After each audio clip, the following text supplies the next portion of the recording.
Welcome, today in front of me Realme GT 2 Pro, and I'll show you how to enable or disable NFC on this device. So first you should go into the settings application, and after that click to the connection and sharing.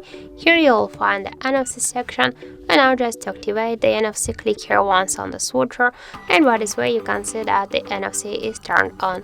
Just to turn it off, you should click here once again on the switcher, and that's it.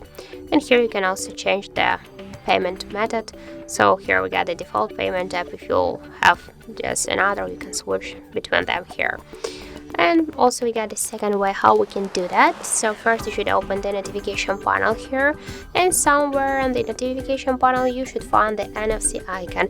In my case it's here. Just to activate NFC, click here once on this icon and it's activated.